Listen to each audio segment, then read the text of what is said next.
গত ভিডিওতে আমি দেখিয়েছিলাম কিভাবে লোয়ার কেস লেটার ইনপুট হিসাবে নিয়ে তার সমতুল্য আপার কেস লেটার আউটপুট হিসাবে বের করা যায়।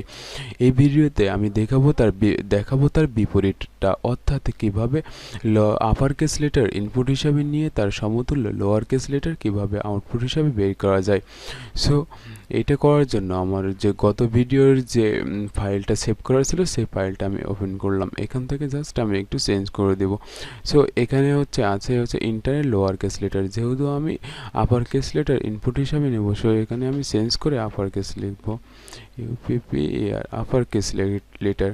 আর এখানে স্ক্যানভিউর মধ্যে আমি যেহেতু আপার কেস লেটার নেব, সো এখান থেকে আমি লোয়ারটা বাদ দিয়ে এখানে লিখব আপার।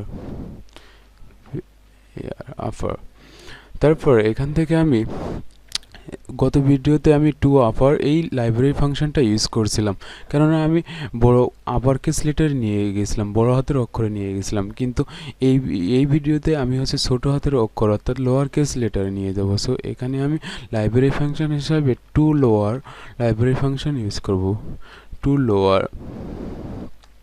লোয়ার লাইব্রেরি ফাংশনের কাজ হচ্ছে, এর মধ্যে আমি যদি যে ভ্যারিয়েবলটা বসাবো না কেন সেই ভ্যারিয়েবলের মানটাকে লোয়ার কেসে নিয়ে যাবে, ছোটো হাতের অক্ষরে নিয়ে যাবে।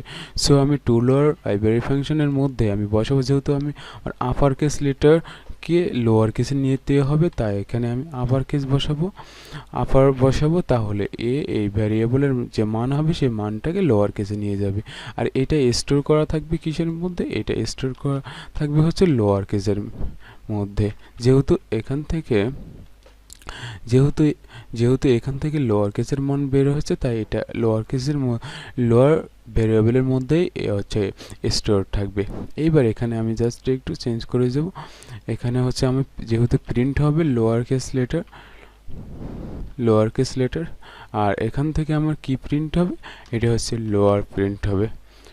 লোয়ার এই যেটা স্টোর করছি লোয়ার, এটা যে লোয়ার কেস লেটার যেটা স্টোর করছি এটা এখানে প্রিন্ট হবে। সো এবার যদি আমি বিল্ড অ্যান্ড রানে ক্লিক করি, তাহলে আমার কাঙ্ক্ষিত ফলাফলটা পাবো। সো এটা ডিটেলস, পুরো বিষয়টা একটু ডিটেলস যদি বলি, তাহলে ফার্স্টে আমি আপার কেস লেটার ইনপুট হিসেবে নিলাম, সেখান থেকে আমি লোয়ার এই ফাংশনটা নিলাম। এই ফাংশনটার কাজ হচ্ছে যে কোনো আপার কেস লেটারকে লোয়ার কেস লেটারে নিয়ে যাবে। আচ্ছা, এখান থেকে যে মানটা আসলে সেই মানটা আমি লোয়ার একটা ভ্যারিয়েবলের মধ্যে স্টোর করলাম।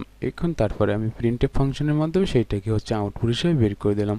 এই কাজ। যেহেতু কারেক্টার, তাই %c ইউজ হয়েছে। লোয়ার যেহেতু কারেক্টার, সেহেতু এখানে %c ইউজ হয়েছে।